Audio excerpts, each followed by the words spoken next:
Bonjour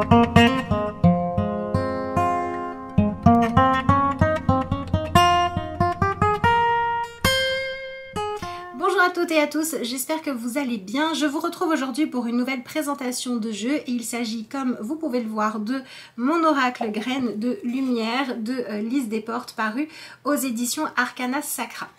Il fait partie de la catégorie des jeux qui sont proposés en disant qu'il fait partie des jeux qui sont plutôt doux, plutôt gentils, etc.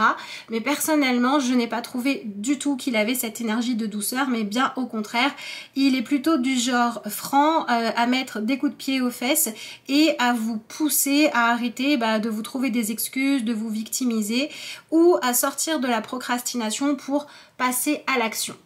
Voilà, donc c'est vraiment très intéressant, il n'y a rien de négatif dans ce que je dis là, c'est juste que ce n'est pas ce à quoi je m'attendais en voyant le type de design. Vous voyez, on a un jeu qui est très coloré, avec des petits dessins sympathiques, des dessins qui sont relativement accessibles, hein, voilà.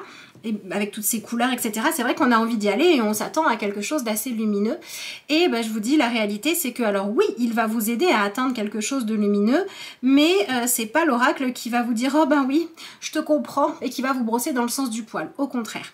Pour pouvoir vous expliquer un petit peu plus comment il fonctionne et comment j'en suis arrivée à lui trouver cette personnalité-là, je vous ai classé les cartes en 5 catégories qui n'ont rien à voir avec l'ordre dans lequel les lames ont été numérotées, mais bon, si, ça ne gêne en rien la présentation. Alors évidemment, tout ce que je vais vous dire là, c'est mon ressenti, mon expérience et les tirages que j'ai pu faire moi avec ce jeu-là. Je l'ai déjà depuis un certain temps, je l'ai testé quelques fois, mais j'ai pas pu faire non plus des centaines de tirages avec, donc ça ne veut pas dire que vous n'allez pas pouvoir explorer d'autres pistes. Voilà. Alors, j'ai commencé par une première catégorie de cartes. Hop là, que je vous montre ici. Donc, vous allez voir qu'ici, on est sur des lames qui nous poussent à réveiller notre joie de vivre, notre vitalité, notre enthousiasme, tout ce qui va nous aider à être créatifs, puisque c'est une des choses clé de cet oracle, hein, puisque l'autrice l'a créé dans cette idée d'aider à développer justement la créativité. Et effectivement, quand on parle de développer sa créativité, il faut se bouger les fesses, hein, il faut sortir les pinceaux ou je ne sais quoi d'autre et passer dans l'action et dans le concret. Donc ici, pour commencer, vous avez la carte la passion, l'enthousiasme, la muse, l'inspiration, l'imagination, la créativité en elle-même et la carte des couleurs. Voilà, donc vous avez ici une catégorie de cartes qui sont vraiment des cartes qui vous poussent à réaliser que vous avez forcément de l'imagination, il y a forcément des choses qui vous inspirent, il y a forcément des choses qui vous passionnent. Allez chercher, découvrez qui vous êtes, ce que vous avez en vous, ce qui va mettre de la joie dans votre vie. Ensuite, je passe à la seconde catégorie. Donc ici, vous voyez, vous avez la carte de l'image, la fierté. On est sur une catégorie qui vous aide à travailler sur l'image que vous avez de vous-même et sur votre estime de vous. La carte briller. Et vous voyez, c'est un jeu qui a tendance à vous dire, mais vas-y, prends du plaisir, assume qui tu es. Voilà, on a la carte du courage, bouge-toi un peu les fesses. La carte de la force également. Voilà. Ensuite, on a une troisième catégorie où on est vraiment ici dans des cartes d'étapes. Voilà, donc c'est un jeu qui peut aussi vous aider à voir dans quelle étape vous êtes, à quelle étape vous bloquez, qu'est-ce que vous avez besoin de privilégier. Donc par exemple, si vous avez la carte du projet, la carte de l'observation, je trouve ça intéressant d'avoir un oracle qui parle justement d'être créatif, de mettre des choses en place et qui n'oublie pas les phases plus yin, plus intérieures. Donc il nous aide en fait à évidemment équilibrer tout un tas de choses. Il met l'accent sur l'aspect masculin, ce que je trouve très bien puisqu'on a beaucoup de jeux sur le féminin sacré, etc. Dis donc, mais moins sur cet aspect plus passage à l'action. Donc ici vous avez la carte du commencement. Vous voyez, on a des symboliques qui sont assez simples à comprendre. La carte du temps. Vous voyez, il a ce côté aussi pas forcément gentil, quoi. Si vous avez un projet qui marche pas, vous avez la carte du temps, peut-être qu'il est en train de vous dire, si tu n'y arrives pas, continue à t'entraîner, prends le temps qu'il faut et arrête d'être trop pressé. Vous voyez, ça peut être tout à fait ce genre de choses-là. La carte du travail qui est intéressante, qui va booster à dire bah oui, les plantes poussent pas en un jour, Paris ne s'est pas fait en un jour, il faut continuer à investir du temps, de l'énergie dans le travail. Donc il a ce côté vraiment coach mais pour réussir. Alors ensuite on a la carte de la gloire hein, qui fait bien plaisir et la carte du repos, donc ces phases où on retourne à quelque chose de plus yin, de plus féminin, de plus intérieur. Donc vous voyez l'aspect féminin n'est pas oublié, je vous ai montré déjà 2 cartes et j'aurais pu en mettre d'autres qui représentent cet aspect là, mais c'est vrai que l'aspect de l'action est beaucoup plus mis en avant. Alors pourquoi je dis que c'est un jeu qui n'est pas forcément très sympa? Parce que vous avez toute une catégorie de cartes qui sont consacrées à tout ce qui pourrait être un peu négatif, enfin voilà, ce qu'on n'a pas forcément envie de voir dans le tirage, mais c'est très bien de l'avoir puisque bah, ça permet d'être vraiment efficace. Donc vous avez la carte des doutes, la critique, celle-là elle est très intéressante. N'ayez pas peur de vous exposer à la critique, acceptez la critique constructive, ce genre de choses-là. La carte de l'imposteur. Voilà, dépasser le syndrome de l'imposteur, voyez ce que vous voulez réussir à faire sans vous être donné les moyens d'être en maîtrise. Donc c'est un jeu qui va vous pousser en fait dans votre réflexion, dans votre développement perso, comme ici la carte de la confusion, à aller regarder ce qui a vraiment besoin de l'être. Ici vous avez la carte bloquée, la carte des contraintes, et la carte de l'échec. Donc vous voyez par exemple la carte de l'échec elle est quand même assez dure. Ah j'en ai oublié une pardon. Et la carte égarée, voilà vous n'êtes pas forcément sur le bon chemin. Donc cette catégorie là fait que ce jeu pour moi n'est pas un jeu si doux et si gentil, c'est plutôt un jeu franc du collier qui n'a pas peur de vous dire les choses. C'est pas celui-là que vous allez sortir quand vous avez juste besoin d'un petit mot gentil, mais par contre quand vous avez besoin d'un coup de boost et que vous voulez aller de l'avant, oui là il va tout à fait être dans son rôle. Et ensuite vous avez des cartes, ça j'ai trouvé ça hyper intéressant aussi parce que du coup on apporte quand même une dimension plus spirituelle, plus inspirée, plus connectée voilà, à la sensibilité. Vous avez ici la carte donc de la protection, l'intuition. Donc fiez-vous à votre intuition. La carte de la page blanche, dépasser le syndrome de la page blanche. Ici on pourrait voir aller en pleine nature ou faites en sorte de vous reconnecter à votre inspiration. La carte de la magie, donc vous voyez on n'oublie pas ce côté magie, spiritualité. Le lâcher prise, voilà les moments aussi où il faut savoir dire bah non c'est pas le bon truc pour moi, ou il faut prendre un autre chemin, ou il faut accepter que je sois arrivée à une phase où je dois laisser les choses se faire. Donc là vous voyez on est aussi dans ce côté allez fais les choses comme il faut quoi. Voilà. Ensuite on a la carte des émotions. Donc exprimez vos émotions, quelles sont les émotions qui sont bloquées, qui vous empêchent de créer des choses dans votre vie. La carte de l'histoire, alors celle-là, je trouve que c'est celle qui est la plus à côté du reste de l'ambiance du jeu, mais c'est ce qui va vous permettre aussi d'expérimenter des tirages pour autre chose que vous accompagner dans vos projets, votre créativité. Ensuite, on a la carte de la simplicité que j'aime bien et la jolie carte de la renaissance, donc cette idée de se réinventer soi-même, pas avoir peur de finir un projet à cause de la peur du vide, il y aura d'autres choses derrière, etc., etc.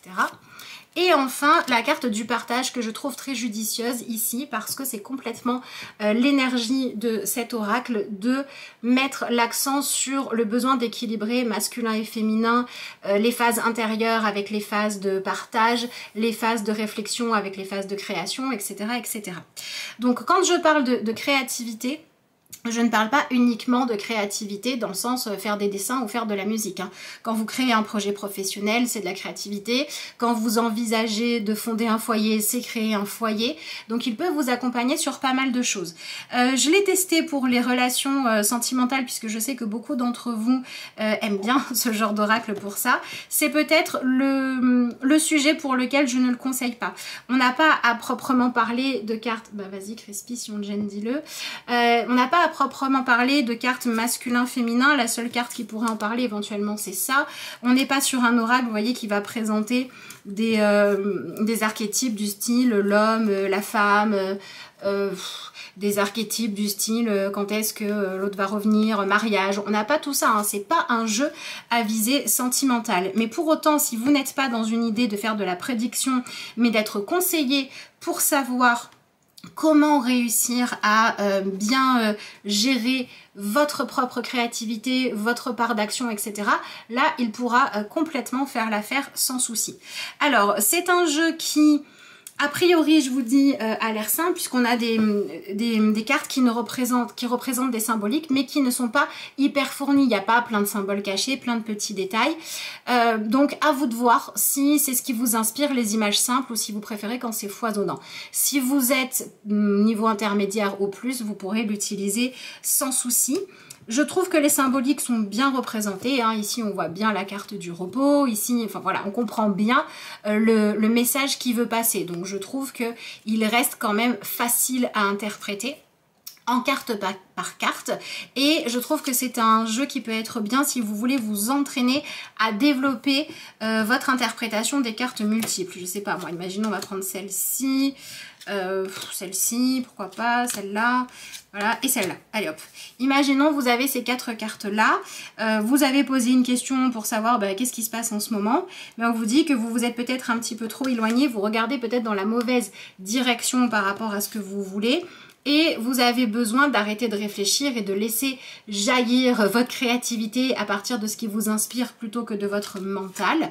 Et peut-être que vous êtes bloqué par la peur d'être blessé, d'être vulnérable, de vous montrer, et qu'il faut venir renforcer votre confiance en vous. Vous voyez, donc c'est un jeu qui va pas forcément vous donner toujours les clés pour faire tout un travail, mais qui va vraiment vous aider à vous concentrer sur le bon sujet, la bonne priorité pour faire avancer les choses. Donc c'est vraiment un coach qui vous dit quoi faire, qui vous dit comment aller de l'avant. Une seule carte peut représenter une symbolique. Pour les tirages à plusieurs cartes, il fonctionne vraiment très bien. Je vous dis, pour moi, le seul sujet, c'est peut-être le sentimental. Et au-delà de la créativité, il y a un autre sujet que je trouve vraiment intéressant à développer avec cette carte-là. C'est tout ce qui est l'acceptation de soi et de son corps. Vous avez plusieurs cartes de personnages qui vont être représentées, comme par exemple ici, la muse. Ici, vous avez la carte de l'échec, qui vont représenter une certaine forme de vulnérabilité, qui vont montrer de la nudité aussi. Vous voyez cette carte-là briller, on est vraiment dans cette notion de oser être vous, n'ayez pas peur du regard de l'autre. La carte de la confiance, c'est pareil, montrez votre sensibilité. Voilà, je vous les avais mises ensemble déjà, celle-là, j'ai oublié. La carte de la fierté, c'est pareil, hein, soyez fiers de votre corps, soyez fiers de vos formes, etc. Donc c'est un jeu qui pour moi peut aussi très bien fonctionner pour réussir à se donner le droit de se libérer des dictats, peut-être de la beauté, de la mode, de la société, de quelqu'un qui voudrait que vous changiez pour lui plaire, etc. Donc pour rester vraiment fidèle à vous, il marche très bien. Donc tout ce qui est créativité, tout ce qui est venir se décomplexer et s'autoriser à s'épanouir pleinement, il est super pour ça.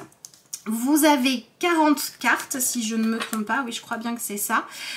Donc voilà, elles sont numérotées, donc c'est facile pour les retrouver dans le livret.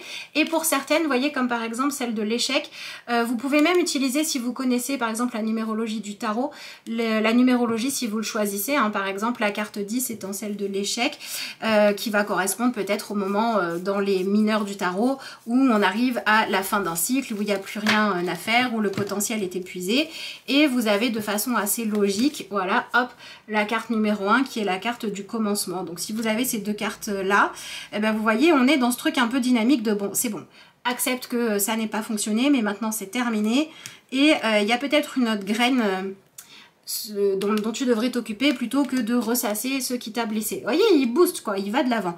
Alors je vous dis, c'est pas un jeu sympa, non, c'est pas un jeu sympa, par contre c'est un jeu efficace. Si par exemple vous trouvez les jeux type oracle G, triade, etc. un peu trop violent, un peu trop dur, ce qui est mon cas, j'aime pas travailler avec ces oracles là, celui-ci il est la gamme en dessous clairement, hein, dans le côté dur, mais il a quand même ce côté un peu franc, donc pourquoi pas. Alors, donc voici le dos des cartes, très joli, je ne voulais pas montrer, non pourquoi je mets à l'envers, n'importe quoi. Voilà pour le dos des cartes, donc elles glissent très bien, elles sont un petit peu souples, mais elles sont quand même de bonne qualité. Pour les mélanger, il n'y a pas de problème. Je suis assez fan du format, petit format qui tient dans la main. Si je vous le compare à une carte de tarot, vous voyez, c'est un tout petit peu moins large, mais c'est surtout moins haut. Donc c'est un format franchement que je trouve assez sympa à travailler parce que ça permet aussi de faire des tirages où vous allez étaler pas mal de cartes. Oui, je ne vous l'ai pas dit, mais si c'est quelque chose qui vous parle, vous pouvez tout à fait aussi utiliser les catégories de couleurs pour enrichir encore vos significations. Voilà, c'est pas personnellement quelque chose que j'ai spécialement utilisé, mais bon, par exemple la carte verte pour le chakra du cœur, pourquoi pas, la carte de l'inspiration et de la créativité pour débloquer l'émotionnel, la carte du commencement qui est rouge en lien avec les choses qui s'enracinent dans la terre avec le chakra racine. Donc il y a peut-être quelque chose aussi à faire, pourquoi pas à développer à ce niveau-là. Et donc comme vous pouvez le voir ici, on peut étaler pas mal de cartes du fait de leur petite taille. Ça c'est quelque chose qui est assez sympa. Bon après c'est pas non plus le critère numéro 1 hein. Il y a des oracles beaucoup plus grands qui sont vraiment géniaux aussi, mais voilà, j'ai trouvé que pour le type d'oracle que c'est, le format est judicieusement choisi d'après moi. Voilà pour ça. Alors, il arrive dans cette jolie petite boîte. Donc là, vous avez l'intérieur de la boîte avec le petit cordon. Ça, c'est l'illustration que vous avez hop, ici. Voilà.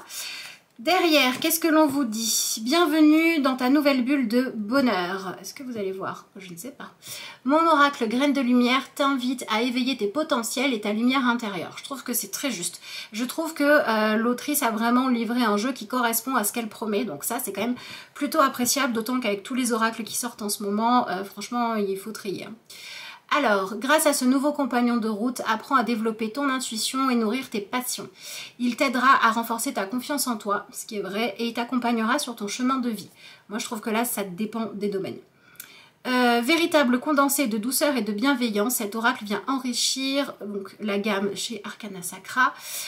Voilà, pétillant, coloré, accessible, il saura inspirer ta créativité et t'ouvrir les portes de ton avenir. Alors là où je suis un peu moins d'accord, c'est sur le côté douceur. Par contre, sur le côté bienveillance et critique constructive, oui, là, je suis complètement d'accord. Donc, dans cette petite boîte, comme je vous l'ai dit, vous allez retrouver les 40 lames et vous allez retrouver un petit, voilà, petit livret d'accompagnement. Alors, vous allez voir, il est assez sympa. Moi, je l'ai pas forcément, je l'ai pas utilisé en tirage. Hein. Franchement, on peut vraiment interpréter les cartes à l'intuition.